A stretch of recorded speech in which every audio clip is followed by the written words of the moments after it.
Some years ago, my 4-year-old stepson Robbie had a birthday. We got him a few presents, along with cake and ice cream. That day, my husband and I began to notice that Robbie had issues. He went crazy over a toy car being the wrong color by slamming it on the table and cursing at us. After that, his behavior became more aggressive and it scared us both. But one day, my husband was called to a school where he was at pre-K. Robbie was hitting other students with toys and he hit one student with a chair. Because of that, he was kicked out. His behavior became worse, so we admitted him into a psychiatric hospital.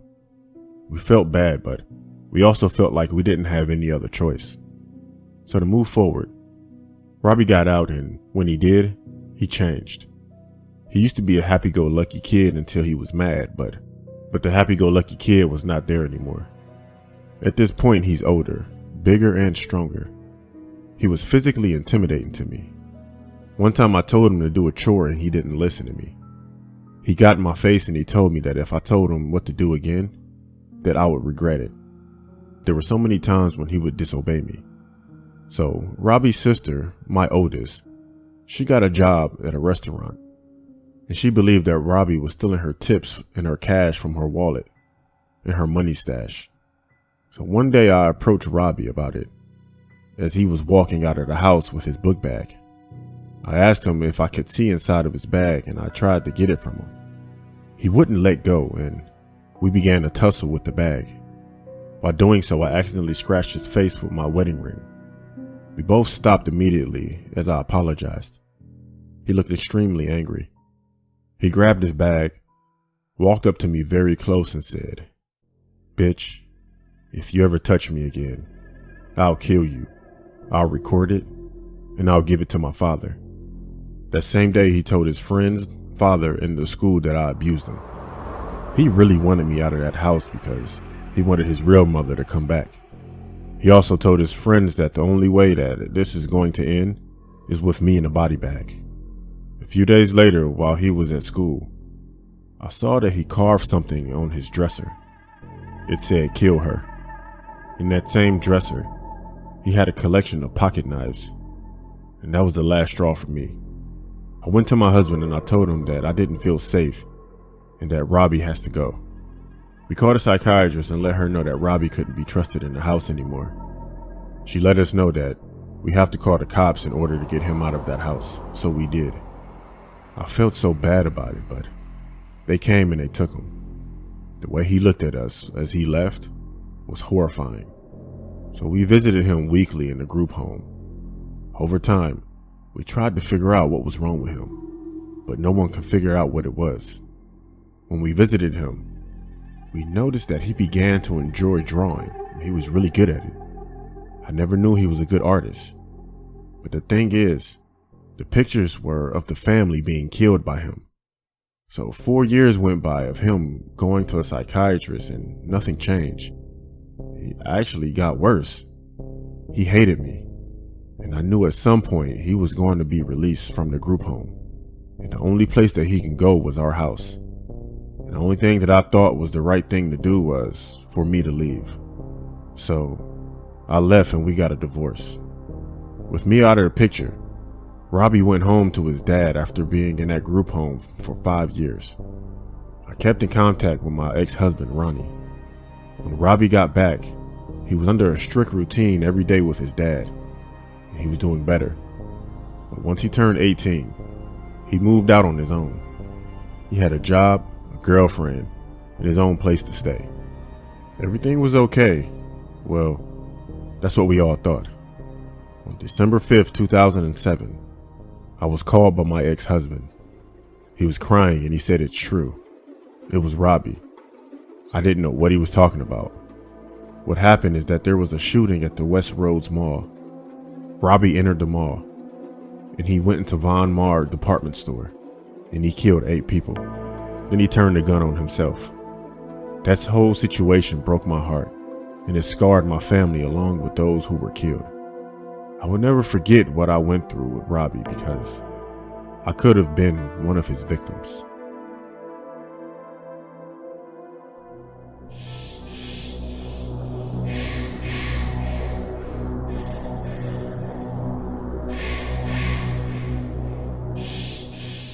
I was in high school, there was this one boy in my class who was very weird looking. Most of the other kids were afraid of him and everybody kept out of his way. He always kept to himself and never spoke to anyone. His name was Craig, but we gave him the nickname Crazy Eyes. He had the strangest eyes you ever seen. They were large, round, bugged out, and disturbing. They didn't look human. It was as if they belonged to some sort of exotic reptile, like a chameleon or a lizard. During class, he remained completely silent, never asking or answering any questions. I got the impression that the teachers were scared of him as well. All he did was stare at everyone with his bugged out eyes, creeping them all out with the unsettling gaze of his. One Monday morning, we had a media class. The teacher split us up into groups and gave us the task of making a short film. Due to the luck of the draw, Craig was assigned to our group.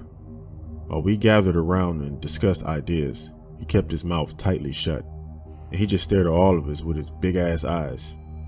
We eventually came up with an idea of a slasher movie. The plot involved a crazed killer who goes around the school stabbing people. Craig was so odd looking that we all decided that he should play the killer. His crazy eyes made him the obvious choice. As it turned out, the movie was a huge success. We managed to create a 5-minute film that looked almost as professional as a Hollywood horror flick. Surprisingly, Craig did a great job in his role as the killer. We shot hours of footage of him stalking the school grounds, running from tree to tree. He was armed with a fake knife that had a retractable blade. Then we filmed him stabbing a bunch of kids who were all playing victims. They were soaked from head to toe with fake blood. Taking part in the movie really seemed to bring Craig out of his shell.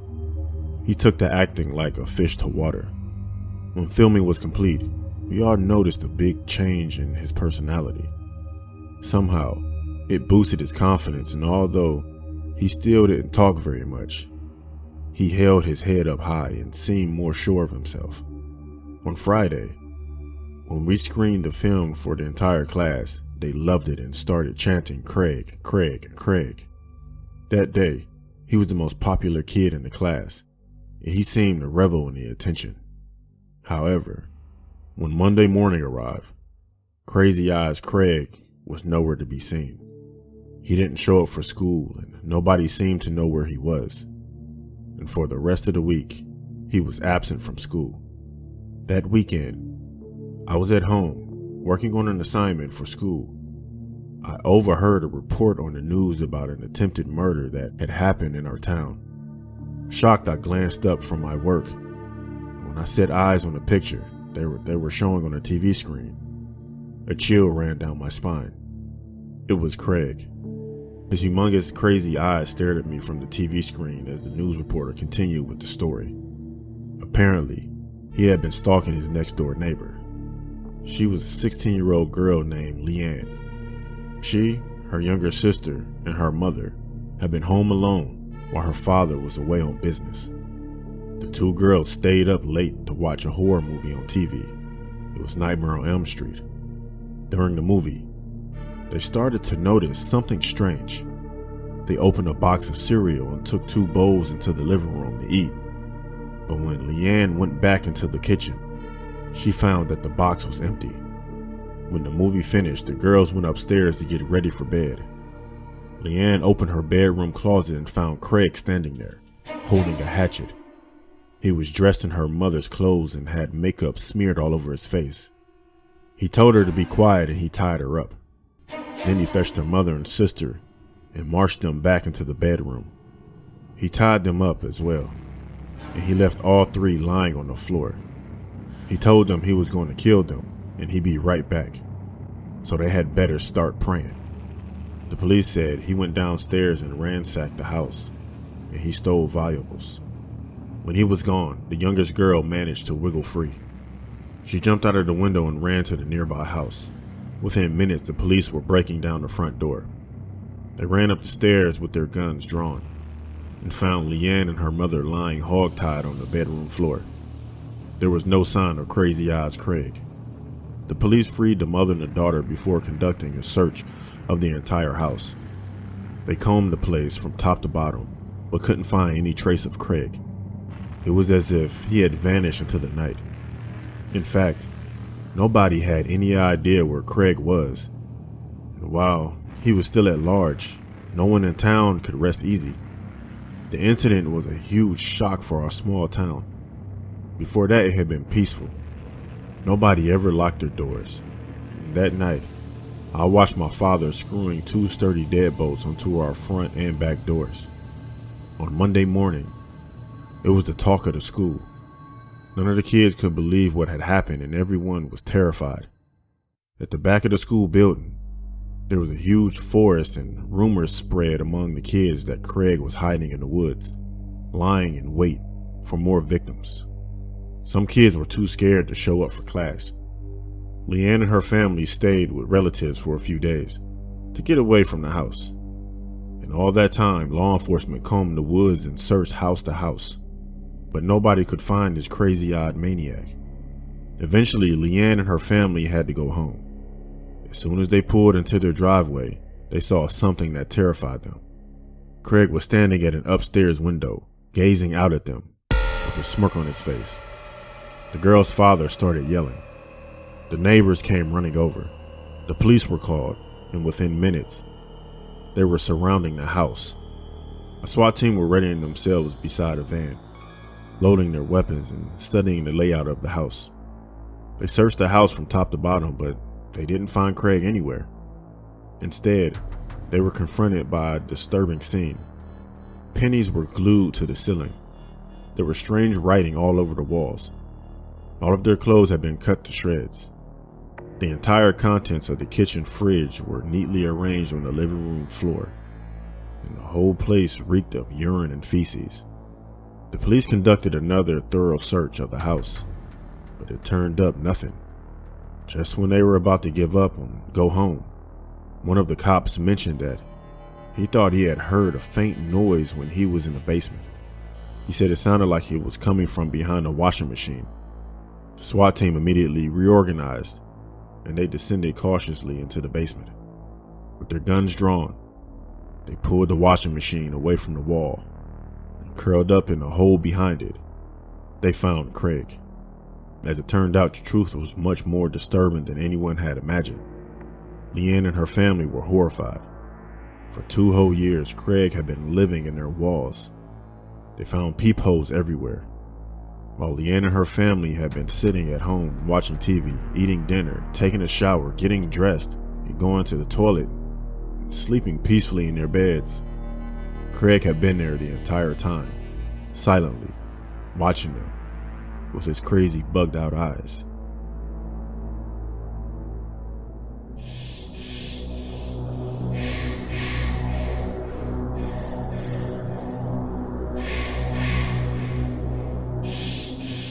I grew up in a neighborhood that was pretty sketchy at times, but it wasn't as bad as the east side of our city.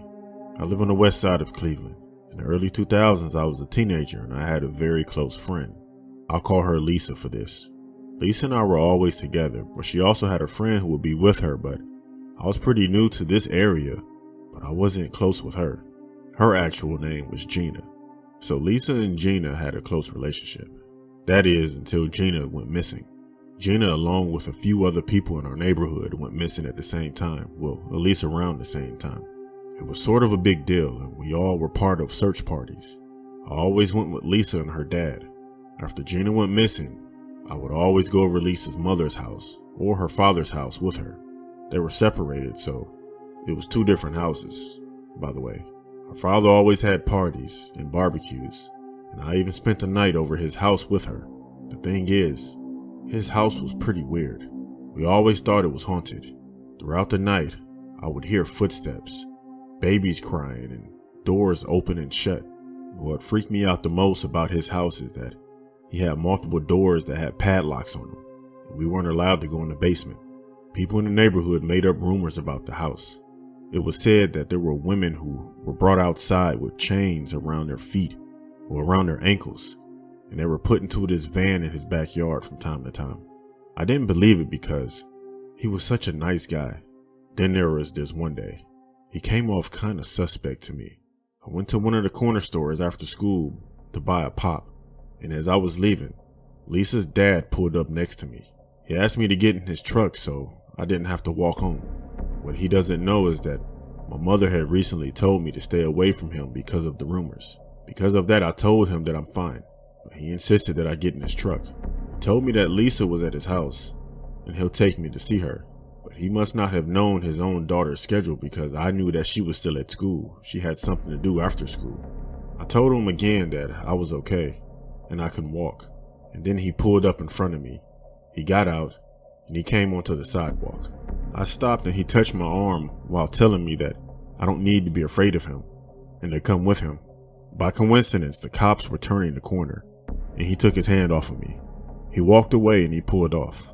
But I never told Lisa about what happened for a few years until everyone found out something very bad. One day while Lisa's father was out running errands, a lot of people surrounded his house. It was a lot of people from the street, and then the cops came. What happened is that there was a girl named Amanda, and she escaped from his house, along with her young daughter. Once the cops showed up, they figured out that there were 2 more people in the house. One of them was our friend Gina. She had been missing for 10 years. The story made national news. My friend's father's name was Ariel Castro. He kidnapped Amanda Berry, Gina DeJesus, and Michelle Knight, and he held them captive in his house for 10 to 12 years. I'm so glad I didn't go with him that day.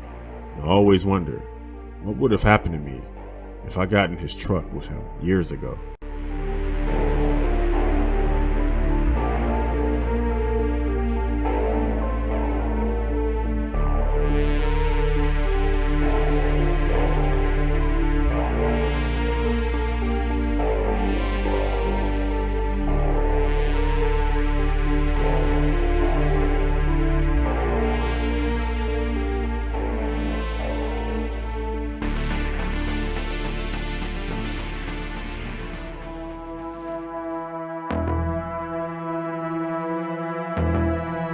Nightmare Files.